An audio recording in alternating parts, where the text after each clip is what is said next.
After what I think is my first fully scripted video since the relaunch, I'm immediately going back to improvisation because I'm so good at that. But writing is hard, so here we are with an obligatory Halloween video. I wanted to do one last year, in fact I did film it, but looking back at the footage, my hair just looks terrible, so I thought I'd swap out terrible hair for terrible skin and do a Halloween video about this. Now, I'm not an avid comic book reader. I read a few things, but I'm not like dedicated. I don't buy them every month, but there was a time when I was, and the comics I bought every month were Simpsons Comics. They were very good, and I gave a lot of them away, but I've kept a few of the most nostalgic ones, and I don't think there's one any more nostalgic to me than this one. For me, the most nostalgia I've associated with Halloween is one particular Halloween. I think this was 10 years ago because I looked up which issue this was and when it was released in the UK, and it was about Halloween 2009, so I remember going to a co-op in 2009 and picking this up. The Simpsons issues, I think, used to come with toys, just little toys that were like attached to it. They were always a pain to get off because they were usually like in a little plastic bag or little box, and they were like sellotaped onto the issue, so if you took it off you'd tear part of the cover. It was a pain. But when I was a kid, Halloween meant Simpsons Comics, Haribos, and pumpkins. That was Halloween for me. As I've got older now, it's sort of horror films. I just watch a few horror films with my family, and that's become kind of an on and off tradition for us. Which issue is this? This is Simpsons Comics in the main like UK run of Simpsons Comics. I think we got this a year after it was published in America, but this is issue 164. It doesn't have the cover anymore, but it does have a little advert for the next issue on the back, so I was able to figure out what issue it was from that. But these were like the annual Treehouse of Horror issues, and Treehouse of Horror is another like Halloween staple. For those of you who don't know what they are, they were essentially special episodes of The Simpsons broadcast around Halloween. You'd get about 3 different stories. There'd be parodies of horror films, there could be parodies of like folklore. Basically, they would just go all out in them because they weren't canon, they weren't connected to any other Simpsons lore, so you could just do whatever the hell you wanted in them. Characters could die, you could throw in monsters, ghosts, aliens, just the stuff you wouldn't traditionally do on The Simpsons. I, like a lot of kids, really like The Simpsons. The Simpsons movie I watched so many times. Even if in recent years people haven't really liked it as much, it's still such an iconic part of television that we're always going to have a little connection with it. Halloween issues of The Simpsons Comics were quite similar to Treehouse of Horror, and they were laid out in the same way, where you'd get about 3 different stories in one issue, and you'd get some fun parodies. I think there was one, the last one I got, which was a really good one, actually. It was, I think they had a parody of Evil Dead, Rosemary's Baby, and Batman. They had a few in there. I've not opened this for so long. The cover that went over this, because I've read this so many times that the cover's torn off. The original cover was Homer opening the door to Kang and Kodos, the aliens, and screaming, obviously. Then when you'd open it, you'd see that it was just Paddy and Selma. Now the cover's not there, it's kind of lost, but that's something worth noting. Warning, do not read this comic. They'd always say, oh, this is our scariest comic yet, this is the goriest Simpsons shit you've ever seen. As a kid, you're like, well, last year you said this was the scariest issue, well, what's so different? And this isn't scary, this is just fun. But looking back, that's obviously a trigger warning, because, you know, some kids might be freaked out by it.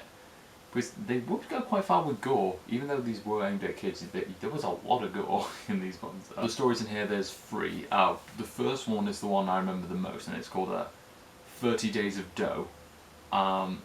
Which I know is a parody of a particular film. I think it's called 30 Days of Hell. People are going to get angry with me for not knowing that. Involves a meltdown at the power plant, which results in all Springfield mutating into these vampire zombies. They don't really settle on what they are, but they are basically vampire zombies. All the adverts. I forgot about the adverts. Mostly ghostly. What even was mostly ghostly? I never saw it, but it's in there. I might track that down just to see what it's actually about. One shot of Sideshow Bob getting eaten, which is just insane, and looking back I finally noticed the reference to the Francis Ford Coppola Dracula. The second story is a parody of Death Note. It's even it's drawn in a very weird style, because a lot of the Simpsons comics were drawn in the same style, and it just looked like The Simpsons, but this is black and white to look like Death Note, and the characters are drawn a bit, I don't want to say more realistically, but more defined is what I'm going to say. So Bart's supposed to be blonde, so it's not like his head's shaped that way, it's just supposed to be his hair's blonde. But this one there's actual lines, like natural lines that are shown where the hair is. But in this one, Krusty's the Death Note creature. I don't know anything about Death Note. It's the same sort of concept. Bart finds a notebook where any name he writes in it, they'll die. He does a lot of really fun stuff with the Death Note concept. Like there's a scene where Marge brings home some groceries and Bart says, "How come these are all named after all the people who've died today?" And then she says, "Oh, I took a page from your new notebook to make the shopping list." And just a lot of fun stuff like that. And a bit where Homer says he writes Kill Flanders fanfic and lots of weird stuff. Haribos. Halloween Haribos. Hallobros, if you will. Oh yeah, there's this bit. I don't think the American comics had this, but in the UK, the Simpsons Comics had a bit called a Springfield Multiplex, where basically kids would send in drawings of like Simpsons like parodies of films and stuff.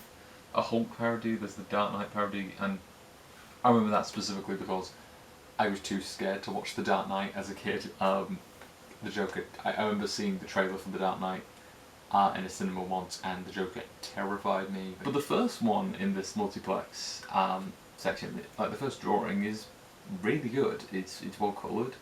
Like it did this thing where I really struggled with this when I was drawing a lot as a kid. When you're colouring in the felt tips, trying to make sure there's no white there, but also trying not to hit the black lines that you've already done, because then that'll spread into the felt tip. It was a mess, but they've done a really good job on this one. It says they were 11 when they did this, so I think I'm about 21 now. Jesus Christ. You did a good job, Natalie Moon from Harlow. That's it. That's Simpsons comic 164. But these were cool stories. I really enjoyed. I look forward to this issue every year. Like look forward to whenever they do the Halloween issue. You wouldn't get the episode like for a while in the UK. Channel 4 show Simpsons all the time, but it's never very up to date. I think we're always like a few years behind. So maybe that'll change with Disney Plus, because like whenever that comes out in the UK, because that's presumably going to have all of it. So every year, like my dose of like Halloween Simpsons would be these comics. And they did some really fun stuff. They did a lot of creative stuff that would have been great to see on the show. Earlier this year and a bit last year when I was trying to get rid of some of these comics, I realised that a lot of my favourite ones when I was a kid were written by a guy called Ian Boothby. I don't know anything about that guy, but he did some good work on these comics. They were really fun. And I would recognise the name whenever I saw it as a kid, but whatever he's doing now, hope he's doing good stuff, like, because he might still be working on these, who knows. And I think that's pretty much all I have to say about this, so that was my little nostalgic look back on Simpsons Halloween comics, and hope you enjoyed it. It's a bit different. This was very off the cuff. I wanted to get something out for Halloween, and this seemed like as good an idea as any. If you haven't seen my last video, which was my first review, my review of Joker, definitely watch it. I don't think it quite gets across everything I wanted to get across, because it's spoiler free and it's not great quality. It was recorded on my headphones, so it's not the best quality, but editing wise I'm fairly proud of it. But if you want to see more like nostalgic look backs on things I grew up with, definitely say down below. I'd be happy to do some in the future, maybe a Doctor Who one. Hope you enjoyed the video, and happy Halloween.